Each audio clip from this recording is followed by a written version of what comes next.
सालवा गांव मारवाड़ में क्या हुआ था? पिता का नाम था आस्करण, जो जसवंत सिंह के दरबार में क्या थे? मंत्री थे। और ये हमेशा जसवंत सिंह जी के साथ में ही रहा करते थे। कौन? दुर्गादास।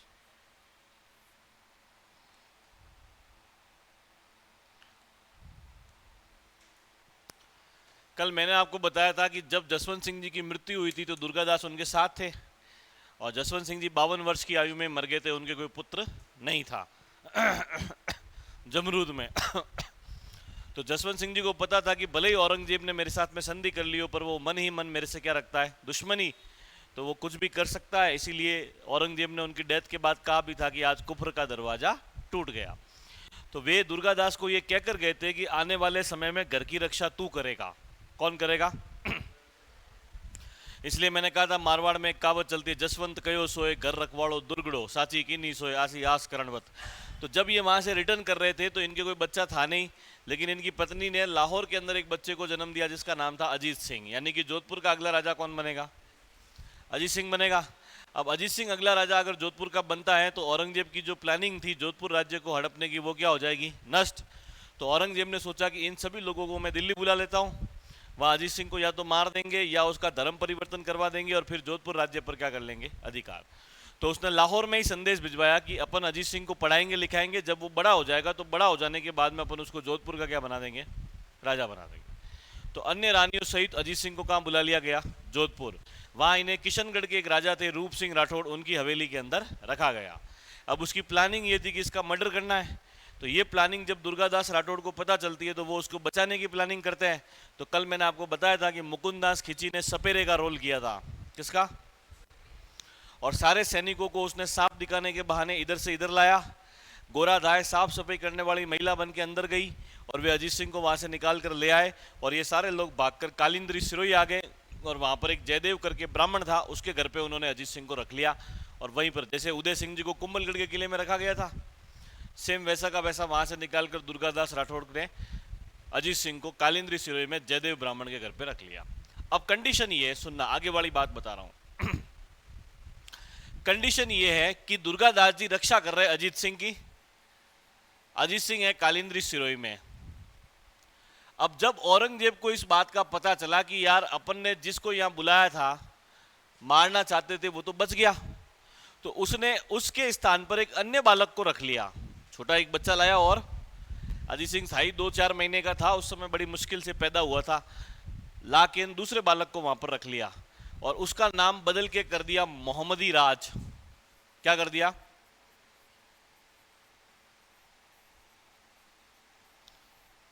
मोहम्मदी राज उसका नाम। यानी कि उसका जो उद्देश्य था वो पता चल गया कि या तो उसका वो धर्म परिवर्तन करना चाहता है या उसके स्थान पर वो किसी और बच्चे को रखना चाहता है। तो मोहम्मदी राज वो नाम कर लेता है कि ये अजीत सिंह है और इसका नाम मैं बदल रहा हूँ, आज से ये मुसलमान हो गया, इसका नाम क्या है? मोहम्मदी राज। जो लोग वे अजीत सिंह को लेकर गए वो ओरिजिनल अजीत सिंह नहीं है, ऐसा किसने कह दिया? औरंगजेब ने। अब इधर कालिंद्री सिरोही में रह रहे राज सिंह जी। औरंगजेब बार बार अजीत सिंह को ढूंढने का प्रयास करे, बार बार अटैक करे सिरोही और जोधपुर वाले क्षेत्रों पर, और वो बार बार ढूंढे कि भाई अजीत सिंह कहाँ है, अजीत सिंह कहाँ है, अजीत सिंह कहाँ है। तो कुछ समय तक तो राज सिंह जी दुर्गादास जी ने संघर्ष किया, लेकिन कुछ समय के बाद में उन्हें पैसे की कमी हुई, उन्हें सेना की कमी हुई, क्योंकि सेना सारी कहाँ थी? जोधपुर। जोधपुर ये जा सकते नहीं थे, पैसा इनके पास में ज़्यादा नहीं था। तो अब क्या किया जाए? तो मैंने कहा था कि औरंगजेब के खिलाफ मोर्चा खोलने वाला राजस्थान का एक ही राजा था जिसका नाम क्या था?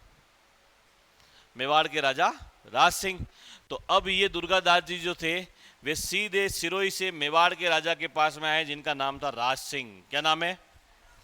राज सिंह जी को आकर कहा कि साहब ये समस्या है, ऐसी ऐसी परिस्थितियां बन चुकी है, अब क्या किया जाए? तो राज सिंह जी ने कहा कोई चिंता करने की आवश्यकता नहीं है। और राज सिंह जी ने इनको एक जागीर दी थी, केलवा। कौन सी जागीर दी थी? केलवा आता है राजसमंद में, क्योंकि इन्होंने कहा ये केलवा की जागीर आप रख लो, यहाँ से जो भी पैसा आएगा वो आपके पास में आएगा और आप उस पैसे से अजीत सिंह की क्या करना? रक्षा करना। ऐसा मेवाड़ के राजा राज सिंह जी ने उनको कहा और केलवा वाली जागीर दे दी। अब औरंगजेब बार बार यही प्रयास कर रहा था कैसे न कैसे अजीत सिंह को ढूंढा जाए, तो उसने एंड में जाकर उसका खुद का एक बेटा था जिसका नाम था अकबर। क्या नाम था? एक अकबर तो जो अपन वो पढ़ते हैं वो वाला अकबर नहीं, ये औरंगजेब का बेटा है जिसका खुद का नाम क्या है, अकबर। अकबर को उसने राजस्थान भेज दिया कि तू दिल्ली मत रहे, तू राजस्थान जा, और तेरा एक ही काम है कि सिर्फ किसको ढूंढना है, अजीत सिंह को। बाकी से कोई प्रॉब्लम थी नहीं, बाकी सबने ऑलरेडी अधीनता स्वीकार कर रखी थी। प्रॉब्लम सिर्फ और सिर्फ किससे थी, मारवाड़ वालों से, क्योंकि अजीत सिंह जो था वो वहाँ से फरार हो गया था दुर्गादास के हाथों। तो उसने उसको भेज दिया और इसने अपना केंद्र बना लिया था अजमेर। किसको बनाया, मुगलों का हमेशा से ही केंद्र राजस्थान के अंदर अजमेर ही रहा है, और फिर अंग्रेजों ने भी अपना क्या बना दिया था, अजमेर। तो अजमेर को केंद्र बनाया, और अजमेर को केंद्र बनाने के बाद में ये अजीत सिंह को ढूंढने का प्रयास करता है। तो एक तो दिल्ली से कोई सेना भेजे तो बचने में आसानी रहती है, एक कोई यही बैठ के अगर सेनाएं भेज रहा है तो उसको तो सारी चीजें पता होती है। तो समस्या बड़ी कि नहीं बड़ी, तो बड़ी। तो अब क्या किया जाए, अब वो बार बार आक्रमण करे तो फिर से दुर्गादास जी किसके पास में आए, राज सिंह जी के पास में आए। राज सिंह जी ने कहा कि तुम्हें टेंशन लेने की आवश्यकता नहीं है दुर्गादास जी, मैं अकबर को थोड़ा बहुत जानता हूँ, वो अपने पिता के जैसा नहीं है, और मुझे मेरा दोस्त भी है, मुझे मिला हुआ भी है, तो अपन अगर उससे जाकर मिलेंगे तो वो समझ जाएगा, और उससे साथ अपन बात करेंगे तो वो मान जाएगा और आपके ऊपर आक्रमण नहीं करेगा। तो ऐसा कहते हैं कि इस अकबर ने, जिस समय ये लोग मिलने गए, पाली जिले के अंदर एक स्थान आता है नाडोल। कौन सा स्थान है,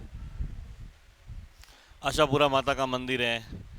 नाडोल के अंदर उसने अपना टेंट लगाया हुआ था, डेरा, अपना कैंप जो था वो उसने वहां लगाया हुआ था, और वो वहां से सिरोही और जोधपुर पे आक्रमण कर रहा था। तो राज सिंह और दुर्गादास जी उससे मिलने के लिए गए उस नाडोल वाले एरिया में। वहां जब वो मिलने के लिए गए तो उसको जाकर उन्होंने समझाया कि देख, तुम्हारे पिताजी ने अच्छी नीतियां नहीं अपने हिंदू राजाओं के खिलाफ, इसलिए तुम्हारा राज्य पतन की ओर है। बाकी तेरे दादा परदादा ने, अकबर ने, जहांगीर ने, शाहजहां ने अच्छी नीतियां अपनाई थी, तो तुम्हारा राज्य जो था वो बहुत आगे बढ़ रहा था। लेकिन अब तुम्हारी गंदी नीतियों की वजह से तुम्हारा राज्य क्या हो रहा है, समाप्त हो रहा है। इसलिए तेरे से रिक्वेस्ट है कि तू दुर्गादास जी का पीछा करना छोड़ दे। ऐसा कहा जाता है कि जब वो वहां पर थे तभी किसी दुश्मन ने अकबर के ऊपर आक्रमण कर दिया, और दुर्गादास ने उसकी वहां जान बचा ली। तो जान बचाई तो दोनों में अच्छी दोस्ती हो गई। अकबर ने उन दोनों से कहा, राज सिंह जी से और दुर्गादास जी से, कि आज के बाद ये बात आप लोग किसी को बताना मत, आप अपने घर पे जाके रहो, मैं आपके ऊपर कभी भी आक्रमण नहीं करूंगा, पर यह बात मेरे पापा औरंगजेब को पता नहीं चलनी चाहिए। मैं आपके ऊपर अटैक नहीं करूंगा, आप आराम से जाकर रहो, मुझे कोई दिक्कत नहीं है। तो ये आगे वहां से कि अब अपने ऊपर आक्रमण करेगी ही नहीं, अपने को टेंशन है ही नहीं। लेकिन कहीं से ये बात किसको पता चल गई, औरंगजेब को, कि जिस अकबर को आपने लड़ने के लिए भेजा था वो तो वहां जाकर उससे मिल गया, और अब तो वो उन्हीं की बातें मानता है। तो इसको गुस्सा आया और इसने एक सेना अपने बेटे के पीछे ही भेज दी, जिसका नाम क्या है, कि तू सामने वालों से जाके मिलता है, अब एक सेना मैं तेरे पीछे ही भेज देता हूं। तो अब उसके पीछे भी क्या आ गई, सेना। तो अकबर यहां से भागा, दक्षिण भारत गया। तो दक्षिण में भी औरंगजेब की सेना, तो फिर से राजस्थान आया, और यहां पर आकर वो दुर्गादास जी से मिलता है, और दुर्गादास जी से कहता है कि देख, तू मेरा दोस्त है, तेरी बात मैंने मानी, तो आज मुझे साउथ में जाना पड़ा, साउथ से भटकता भटकता मैं फिर से राजस्थान आ गया हूँ, और मुझे ये पता है कि मेरा पिता जो है वो मुझे छोड़ने वाला नहीं है। वो जब तक मैं यहाँ रहूँगा तब तक मेरे पीछे पीछे घूमता रहेगा, मुझे पकड़ने की कोशिश करता रहेगा, और मेरे साथ में मेरे घरवाले, मेरे बाल बच्चे, मेरे जो पत्नी है वो भी सारे क्या हो रहे हैं, दुखी हो रहे हैं। तो तेरे से एक रिक्वेस्ट है कि मेरे एक बेटा है और एक बेटी है, उसको तू अपने पास में रख ले, जब तक ये मामला शांत नहीं हो जाता। मैं जा रहा हूँ ईरान। कहाँ जा रहा हूँ, अरब कंट्रीज, ईरान की तरफ जा रहा हूँ। मैं वहीं रहूँगा, जब ये मामला शांत हो जाएगा मैं तब तक वापस आ जाऊँगा, तब तक मेरे बेटे और बेटी को तू तेरे पास में रख ले। आप सोचो दुर्गादास का कैरेक्टर कितना मान रहा होगा कि एक दुश्मन जो अलग धर्म का व्यक्ति है वो उसके ऊपर इतना विश्वास करता है कि खुद के बच्चे और बच्ची को उसके पास में छोड़ के चला जाता है। तो उस बच्चे का नाम था बुलंद अख्तर। क्या नाम था, और बच्ची का नाम था सफियतुन निसा। बच्चे का नाम क्या है, बुलंद अख्तर, और बच्ची का नाम क्या है, सफियतुन निसा। इन दोनों को दुर्गादास जी के पास में छोड़कर औरंगजेब का बेटा अकबर ईरान की तरफ चला गया, और वहीं पे वो रहने लग गया, और ये दोनों जो थे वो दुर्गादास जी के पास में रहने लग गए। ऐसा कहते हैं कि बाड़मेर के अंदर एक गांव पड़ता है खेड़ ब्रह्मा। इस गांव के अंदर इन दोनों को उन्होंने रख रखा हुआ था कि तुम दोनों यहाँ पर रहना, और वो उसकी सुरक्षा करते थे दुर्गादास जी।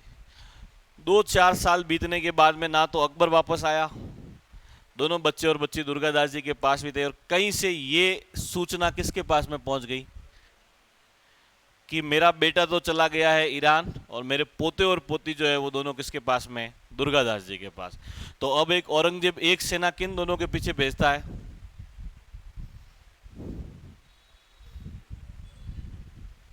ऐसा नहीं है, नहीं भेजता है वो। औरंगजेब भी बूढ़ा हो गया था, उम्र हो गई थी, तो उसे ऐसा फील हुआ कि यार मैंने मेरी पूरी जिंदगी लोगों से दुश्मनी के अंदर गुजार दी, लोगों से लड़ते हुए गुजार दी, और बुढ़ापे के अंदर अगर मेरे पोते और पोती मेरे साथ में नहीं रह रहे तो मेरे इस जीवन का क्या फायदा। वो कहते हैं ना कि मूलधन से प्यारा ब्याज होता है, होता है। आपके दादा दादी से आपका जितना कनेक्शन होगा उतना आपका मम्मी पापा से आपका नहीं होगा। तो दादा दादी आप देखना, या तो पोते पोती से प्रेम करते, या जो नाता नाती जो दोहिता दोहिती होते हैं उनसे प्रेम करते, बच्चे से इतना उनका लगाव नहीं होता। और मैंने किसी स्थान पर पढ़ा था कि दादा का तो आखिरी मित्र ही पोता ही होता है। दादा का आखिरी मित्र कौन होता है? पोता होता है। तो अब उसे जब ये पता चला कि ये बुलंद अख्तर और सफेदुन्निसा जो है वो कहाँ पर है, दुर्गादास के पास, तो उसने दुर्गादास के पास कहीं से संदेश भिजवाया कि देख दुर्गादास, तेरी मेरी दुश्मनी एक तरफ है, लेकिन मैं मेरे पोते पोती के साथ में रहना चाहता हूँ, इसलिए तेरे से रिक्वेस्ट है कि इन दोनों को तू मेरे पास में भेज दे। लेकिन दुर्गादास ने भेजने से इनकार कर दिया। उसने कहा कि तेरा क्या भरोसा, तू अगर अपने बेटे के पीछे सेना भेज सकता है तो कल को तू वहाँ ले जाके इनकी हत्या कर देगा, और मान लो अकबर वापस आ गया तो मैं उसको क्या जवाब दूंगा कि भाई मेरे बेटे बेटी कहाँ, मैं तो तुझे देकर गया था, कहाँ भेज दिया तूने उसको। तो उसने भेजने से कर दिया इनकार। अब औरंगजेब ने और कोशिश करना स्टार्ट की। तो औरंगजेब के दरबार में एक हिंदू इतिहासकार रहता था, ईशरदास नागर। एक भी हिंदू को उसने रखा नहीं था, सिर्फ एक ही को रखा था जिसका नाम था ईशरदास नागर। इसने किताब लिखी है फुतुहात आलमगिरी। ईशरदास नागर दुर्गादास का मित्र हुआ करता था। तो औरंगजेब ने यह काम ईशरदास जी को सौंपा कि आप जाओ और दुर्गादास को समझाओ और बुलंद अख्तर और सफेदुन्निसा को मेरे पास लेके आओ। तो अब ईशरदास जी उसको समझाने के लिए गए दुर्गादास को, उन्होंने सारी बातें उसको बताई कि देखो पोते पोती की तो क्या ही हत्या करेगा, पोते पोती से तो लोग प्रेम ही करते हैं, और अकबर को गए हुए 3-4 साल हो गए, क्या पता अकबर वहाँ जिंदा भी है या मर गया, कल को अगर वापस नहीं आया तो आप इन दोनों को अपने पास कब तक रखोगे, और मैं इनकी गारंटी लेता हूं कि औरंगजेब इनके साथ में कुछ भी नहीं करेगा, इसलिए आप इन दोनों को भेज दो। तो ईशरदास नागर की गारंटी लेने पर दुर्गादास राठौड़ ने बुलंद अख्तर और सफेदुन्निसा जो औरंगजेब के पोते और पोती थे उन दोनों को औरंगजेब के पास में भेज दिया। वहां जाते ही औरंगजेब ने पहला आदेश दिया, पहली बात कि सबसे पहले मौलाना साहब को बुलाया जाए, काजी साहब को बुलाया जाए, और इन दोनों को धर्म की शिक्षा दी जाए, इन दोनों को कुरान की शिक्षा दी जाए, नमाज की शिक्षा दी जाए, क्योंकि इतने लंबे समय से ये विधर्मी के पास में रह रहे थे तो इन्हें इस धर्म की कोई भी शिक्षा नहीं होगी। तब वो बच्ची बोलती है सफेदुन्निसा और कहती है दादाजी हमें धर्म की शिक्षा कोई भी देने की आवश्यकता नहीं है। औरंगजेब ने कहा क्यों नहीं है? तो कि दुर्गा बाबा ने, वो दुर्गादास को दुर्गा बाबा कहती थी, कि दुर्गा बाबा ने हमारे लिए एक मौलवी साहब की व्यवस्था ऑलरेडी करवा के रखी थी जो पर डे आते थे और हमें नमाज की कुरान की शिक्षा देकर वो वहाँ से चले जाया करते थे। आप सोचिए उस बंदे का कैरेक्टर कितना मान रहा होगा कि वो अपने दुश्मन के पोते और पोती के लिए उनके धर्म की शिक्षा की, उनके रिलीजियस एजुकेशन की व्यवस्था करता है। तो जब औरंगजेब ने ये बात सुनी तो वो अंदर से थोड़ा सा भर गया, भरते ना इंसान खुशी के मारे, कि यार जिस बंदे के बारे में मैं इतना गलत सोच रहा था, जिसके बारे में मैंने सारी जिंदगी जिससे दुश्मनी रखी, वो बंदा मेरे पोते और पोती के लिए इस्लाम धर्म की शिक्षा की व्यवस्था करता है तो वो कितना मान होगा। तो उसने उस बच्ची से कहा, सफेदुन्निसा से, कि सफेदुन्निसा मैंने आज दिन तक दुर्गादास को देखा नहीं है कि वो कैसा दिखता है, कैसी उसकी शक्ल है, कैसी उसकी सूरत है, तो तू उसको देख कर आई है तो तू मुझे थोड़ा बता कि वो दिखता कैसा है। तब वो बच्ची कहती है, जिसका क्या नाम है, वो कहती है कि बाबो कहत पुकारती और जानू न उनरो वेश, कारण के निज नैण सु देखियो नहीं दुर्गेश। वो कहती है बाबो कहत पुकारती जानू न उनरो वेश, कि मैं तो बाबा कह के बुलाती थी, दुर्गा बाबा दुर्गा बाबा दुर्गा बाबा। उनकी वेशभूषा कैसी है वो मुझे नहीं पता। क्यों नहीं पता? कारण के निज नयन सु, कारण के मैंने मेरी आंखों से देखियो नहीं दुर्गेश, दुर्गेश या दुर्गादास जी को आज दिन तक नहीं देखा। तो क्यों नहीं देखा? कि उसने कहा कि जब से मैं थोड़ी बड़ी हो गई हूं, जब से मैंने समझ पकड़ ली है, 15-16 साल की मेरी उम्र हो गई है, तब से तो दुर्गादास जी दुर्गा बाबा मेरे सामने भी नहीं आए। वो जब भी मुझे मिलने के लिए आते थे तो हमारे बीच में एक पर्दा रहता था। क्या रखते थे? इधर तो वो रहती थी और सामने की तरफ कौन रहते थे? दुर्गादास जी। और फिर वो दोनों आपस में क्या करते थे? बातचीत करते, ताकि कोई बुरी नज़र जैसी चीज़ भी अपने उस दोस्त की बेटी के ऊपर नहीं पड़े। आप सोचो उस बंदे का चरित्र कितना मान रहा होगा दुर्गादास जी का। और जब ये बात औरंगजेब ने सुनी तो वो अंदर से भर गया, रोने जैसा हो गया, वो गड़गड़ा सा हो गया। अगर कोई आकर उस दिन औरंगजेब को कंधा दे देता तो वो रो जाता। वो इतना खुश हुआ, इतना खुश हुआ, इतना खुश हुआ कि उसने दुर्गादास जी के पास संदेश भिजवाया कि दुर्गादास, इस भारतवर्ष में जो चीज तुझे सबसे ज्यादा प्रिय है वो मांग ले, मैं तुझे आज देने के लिए तैयार हूं। तू अगर कहे तो मैं तुझे 9 कोटि 58 परगणों का धनी, मारवाड़ का राजा बनाने के लिए तैयार हूं। तू जो मांगेगा वो मैं दूंगा। आज तेरे ऊपर मैं इतना खुश हूं, तू मांग ले, जो सबसे ज्यादा है वो मांग ले। तब दुर्गादास जी ने औरंगजेब को रिप्लाई किया था कि जग वालो, खग वालो और वालो मरुदर देश। वालो का मतलब होता है प्यारा। जग वालो, खग वालो और वालो मरुदर देश, कि मुझे मेरा ये जग ये पूरा प्यारा है।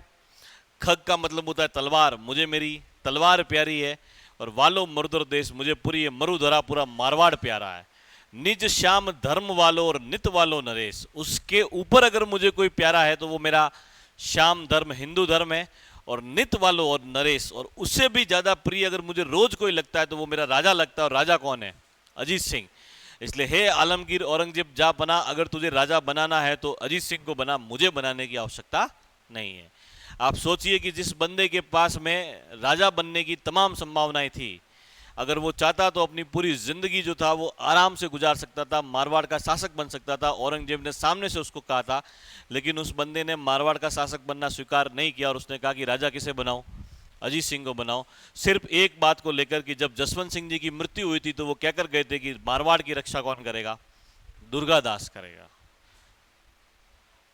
ऐसा व्यक्ति कौन था?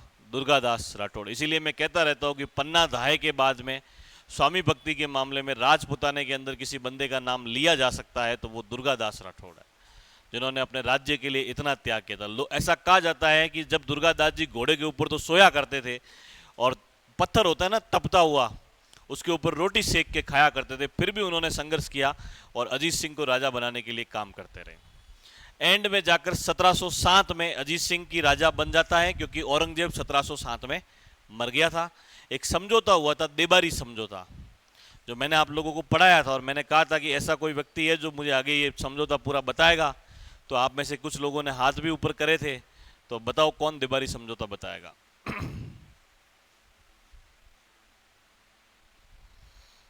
अपनी है पूरा बताओ ना, क्या हुआ था उसमें?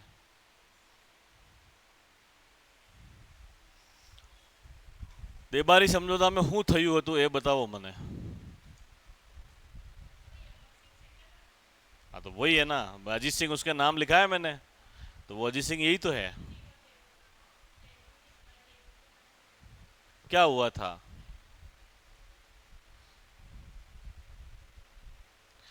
तीज त्योहार, बावड़ी और ले डूबी गणगौर। राजस्थान में त्योहारों की शुरुआत तीज से होती है और गणगौर के साथ में वो क्या हो जाता है? खत्म हो जाता है। तुम लोग सोचोगे यार ये सर रोज आते हैं, रोज ऐसी बातें करते हैं, कोई मतलब नहीं है। ये देखो आलस आ रहा है इनको सुबह सुबह ही। अरे नहीं आ रहा ना, कोई दिक्कत नहीं, हमने लोड नहीं लेना, तबीयत खराब हो जाएगी। तो अपने यहाँ पर ये याद रखना कि दुर्गादास जी ने 1708 में देबारी समझौते के तहत अजीत सिंह को क्या बना दिया? राजा। अगली बात सुनो, अब अजीत सिंह शासक बन गया। शासक बना तो लोग तो सारे दुर्गादास जी को जानते थे, क्योंकि पहले सारे 30 साल से काम कौन संभाला था? दुर्गादास जी। तो रोज लोग आते, नमस्कार पहले दुर्गादास जी को करते, फिर अजीत सिंह को करते, फिर दुर्गादास जी को करते, फिर अजीत सिंह को करते, साइन दुर्गादास जी से करवाते, फिर अजीत सिंह से करवाते। ऐसा जब होता है ना तो उस बंदे के मन में आ जाता है कि यार सॉरी, राजा मैं हूं कि राजा कौन है? दुर्गादास। तो अजीत सिंह जी ने एक समय हो जाने के बाद में दुर्गादास जी से कहा कि बाबा जी आपकी उम्र हो गई है, अब आप तीर्थ यात्रा पर चले जाओ। मतलब वो चाहता था कि ये अब ये जो है वो राजपाट छोड़ दे, और राजपाट कौन संभालेगा? मैं संभालूंगा। लेकिन दुर्गादास जी को बात समझ में आई नहीं कि ऐसा क्यों कह रहे। उन्होंने कहा राजा जी ने ऐसे ही बोला होगा। तो वे तो वहीं पर रहे, राजपाट देखते रहे। एंड में जाकर वो उससे परेशान हो गया और उनके घर पे उसने मतीरा भेजा। क्या भेजा? मतीरा कल परसों बताया था, तरबूज। तो मतीरा भेजा, और मतीरा मतलब मत रहो, अब तुम या मत रहो। तो जिस दुर्गादास ने 30 साल जिस अजीत सिंह को राजा बनाने के लिए न्यौछावर कर दिए, वो अपने ही उस अजीत सिंह की एक बात पर वो मारवाड़ छोड़ के आ जाते हैं और अपने परिवार सहित जो है वो कहाँ पहुंच जाते हैं? मेवाड़। और मेवाड़ के राणा जी थे उस समय अमर सिंह द्वितीय, क्या नाम था? और अमर सिंह द्वितीय ने इनको 2 जागीरें दी थी, एक तो दिया था विजयनगर और एक दिया था रामपुरा। और यहाँ पर ये रहते अपने परिवार के साथ। काफ़ी लंबे समय तक यहाँ रहने के बाद में ये उज्जैन चले गए थे, वहीं पर इनकी मृत्यु हो जाती है। और उज्जैन में शिप्रा नदी के तट पर आज भी दुर्गादास राठौड़ की छतरी बनी हुई है, वहाँ इनकी क्या हो गई थी? मृत्यु। मारवाड़ में इनके बारे में कहावत कही जाती है कि मायड़ एड़ा पूत जन जेड़ा दुर्गादास। मायड़ एड़ा पूत जन जेड़ा दुर्गादास, कि माँ ऐसा पुत्र पैदा कर जैसा कौन था? बाकी तो रोज पैदा होते हैं और रोज मरते हैं। तो ये कहावत उनके बारे में कही जाती है। कर्नल टॉड ने इन्हें राठौड़ों का यूलिसेस कहा था, इन्हें राजस्थान का गेरीबाल्डी भी कहा जाता है, और राजस्थानी इतिहासकारों ने इन्हें अणबिंदिया मोती कहा है कि ऐसा मोती जिसकी देशभक्ति के अंदर कोई छेद नहीं कर सके, वो कौन था? दुर्गादास राठौड़ था। तो ये याद रखना मित्रों, दुर्गादास जी के बारे में सारी बातें हैं। क्लियर? लिखो आगे।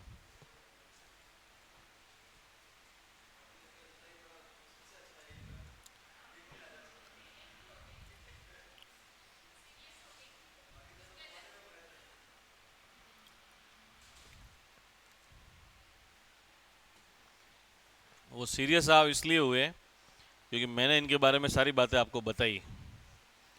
उस कहानी को मैंने इमोशंस के साथ जोड़ के आपके सामने पेश किया, वरना किताब में पढ़ते तो आपको दुर्गादास बिल्कुल भी अच्छा नहीं लगता। बात समझ में आई? सीरियस हो गई मैं।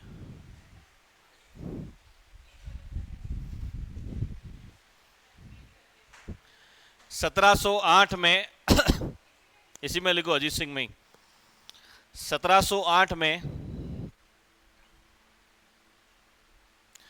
देबारी समझौते के तहत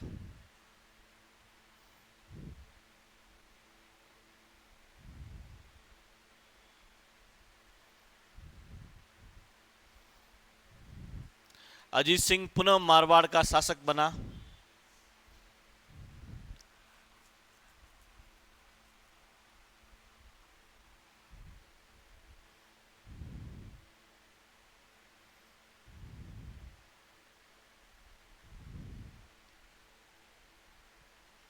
अजीत सिंह ने दुर्गा पाठ भाषा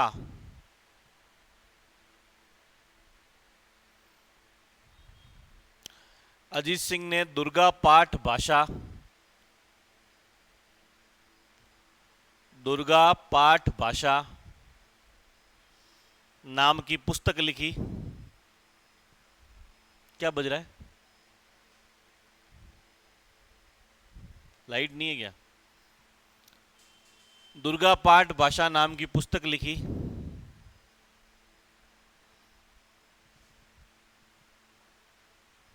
अजीत सिंह ने अपनी पुत्री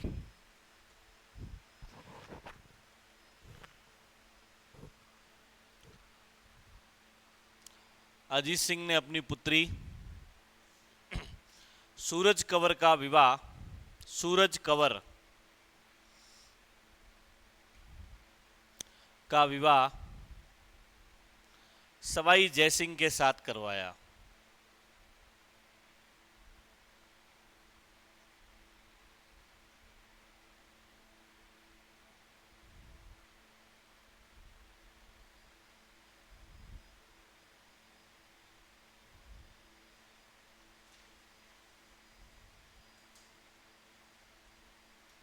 अगला स्टार अब डालो दुर्गादास राठौड़।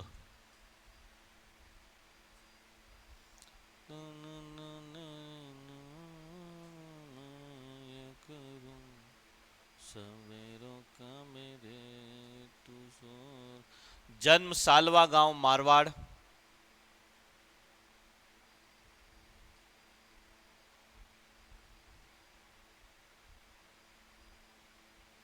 जन्म सालवा गांव मारवाड़।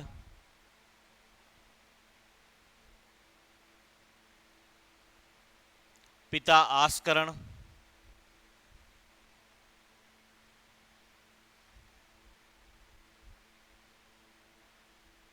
पिता आस्करण। जसवंत सिंह के दरबार में मंत्री थे। कौन? पिताजी है ना। जसवंत सिंह के दरबार में मंत्री थे।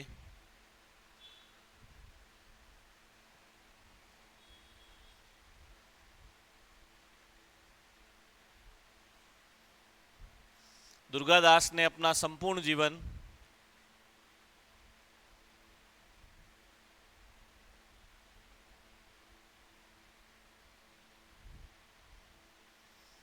दुर्गादास ने अपना संपूर्ण जीवन अजीत सिंह को शासक बनाने में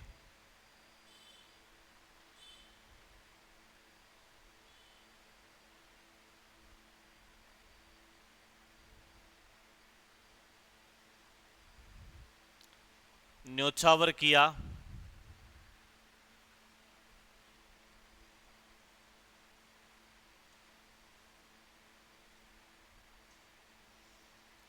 मेवाड़ के राज सिंह ने इन्हें मेवाड़ के राज सिंह ने इन्हें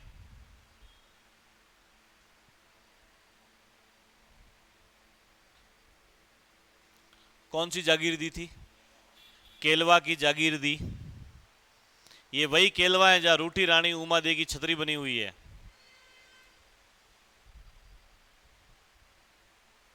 केलवा की जागीर दी। अमर सिंह द्वितीय ने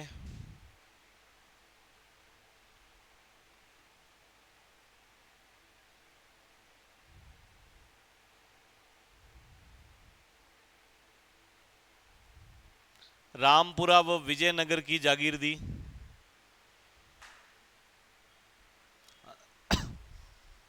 रामपुरा व विजयनगर की जागीर दी।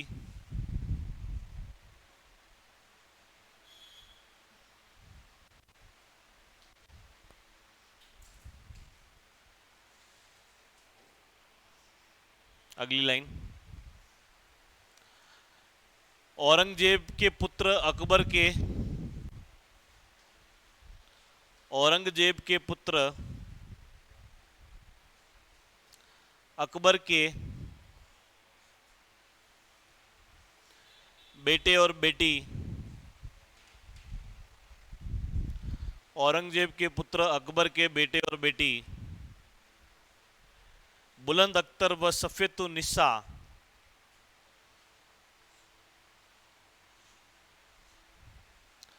बुलंद अख्तर व सफेतुन्निसा सफियतुन्निसा यतु नी आधा स पूरा सा का संबंध दुर्गादास से है।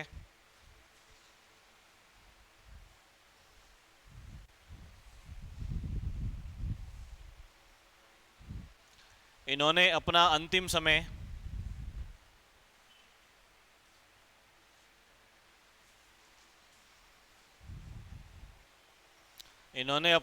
समय उज्जैन में गुजारा।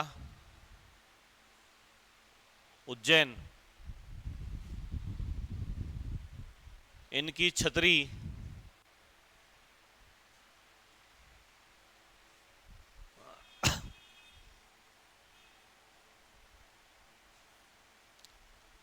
शिप्रा नदी के तट पर बनी हुई है।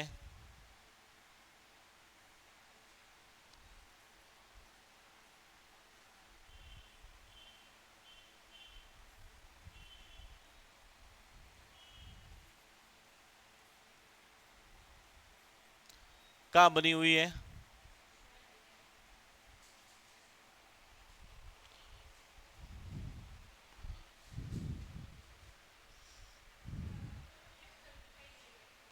शिप्रा नदी के तट पर बनी हुई है। कैसे लिखा शिप्रा बताना, आपका बताना। सेम सेम आपका, तमारू बताओ जो। वाह क्या बात है। लिखो अन्य नाम।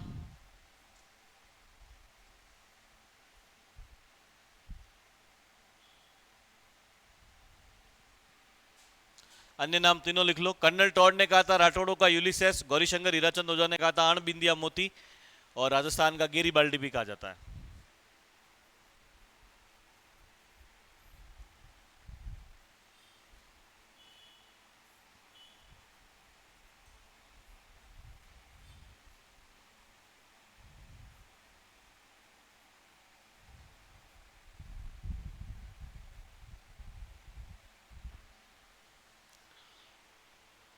सवेरों का मेरे तू सूरज लगे।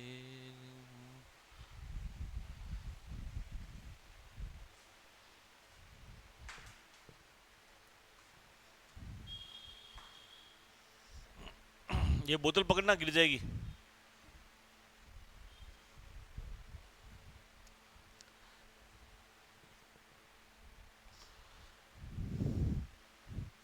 अण बिंदिया मोती यानी ऐसा व्यक्ति जिसकी देशभक्ति में कोई शक नहीं कर सके। राजस्थान का गेरीबाल्डी, इन्होंने सभी को एक किया था इसलिए इनको राजस्थान का गेरीबाल्डी कहा जाता है। और है मायड़ एड़ा पूत जन जेड़ा दुर्गादास, की मां ऐसे पुत्र पैदा कर जैसा कौन था, दुर्गादास। नीचे वाली लाइन में कहावत लिख देना।